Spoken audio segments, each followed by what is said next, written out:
ناظرین اکرام، رمضان المبارک کا یہ مقدس مہینہ چل رہا ہے، اور پھر اس مہینے کا یہ آخری عشرہ، جس عشرے کو جہنم سے نجاتی والا عشرہ کہا جاتا ہے، جس عشرے کے اندر اللہ تبارک و تعالی لوگوں کی مغفرت فرماتا ہے، ان کی جہنم سے خلاصی عطا کرتا ہے۔ اللہ کے نبی صلی اللہ علیہ وسلم اس عشرے کا بہت زیادہ اہتمام کیا کرتے تھے۔ اس عشرے کے اندر ایک چیز ہوتی ہے لیلۃ القدر، جس کے بارے میں اللہ تبارک و تعالی نے قرآن کریم کے اندر ارشاد فرمایا، لیلۃ القدر خیر من الف شہر، کہ لیلۃ القدر یہ 1000 راتوں سے بہتر ایک رات ہے۔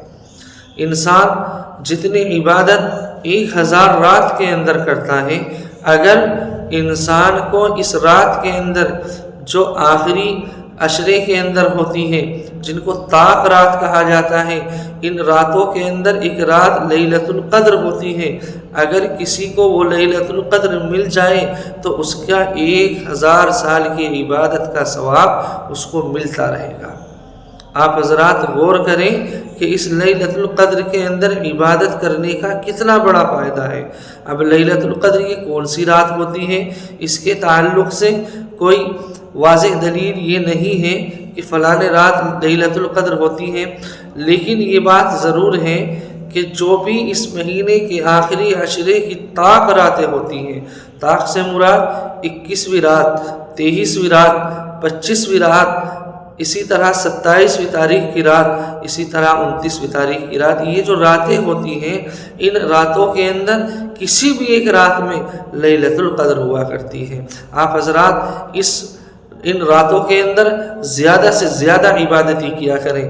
آپ صلی اللہ علیہ وسلم کے بارے میں حدیث شریف کے اندر آتا ہے کہ آپ صلی اللہ علیہ وسلم رمضان کے آخری عشرے میں پوری رات عبادت کیا کرتے تھے، پوری رات تلاوت کلام اللہ کیا کرتے تھے۔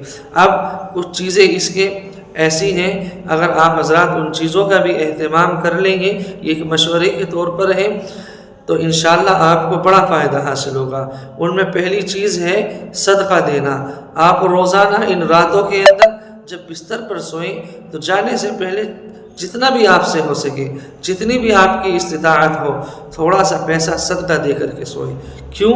کیونکہ اگر اس رات لیلۃ القدر ہوئی اور آپ نے اس رات صدقہ بھی دیا تو آپ کے 84 سال کے صدقے دینے کا ثواب آپ کو ایک رات کے اندر ملے گا۔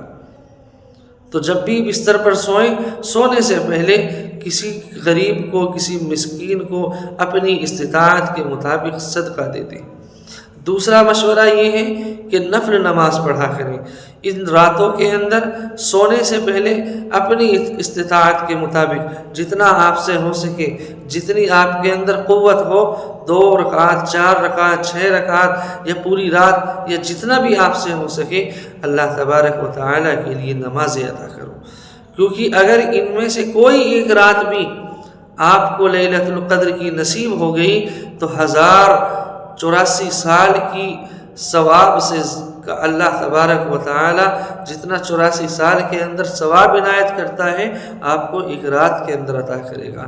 اسی طرح تیسری چیز ہے سورہ اخلاص پڑھنا۔ سورہ اخلاص کے بارے میں پہلے بھی بتایا گیا تھا کہ سورہ اخلاص کو 10 مرتبہ پڑھ لینے سے قرآن کریم کا ثواب عنایت کیا جاتا ہے۔ اسی لیے جب بھی آپ بستر پر جانے سے پہلے، ان راتوں کے اندر سونے سے پہلے سورہ اخلاص کی تلاوت کر لیا کریں، کیونکہ اگر آپ کو ان راتوں میں سے کوئی ایک رات بھی لیلۃ القدر کی مل گئی تو آپ کو 84 سال کے اندر جتنے قرآن کریم آپ پڑھتے ہیں، ان قرآن کریم کے پڑھنے کا صرف ایک رات میں ثواب عنایت ہوگا۔ اس لیے یہ چند چیزیں ہیں۔ آپ حضرات سے گزارش یہی ہے کہ ان راتوں کا اہتمام کریں اور جتنی زیادہ ہو سکے عبادتیں کریں، جتنا زیادہ ہو سکے نفل پڑھیں، قرآن کریم کی تلاوتیں کریں۔ اللہ تبارک و تعالی مجھے بھی، آپ کو بھی اور تمام لوگوں کو ان راتوں کے اندر عبادت کرنے کی توفیق عطا فرمائے۔ آمین۔ وآخر دعوانا ان الحمد للہ رب العالمین۔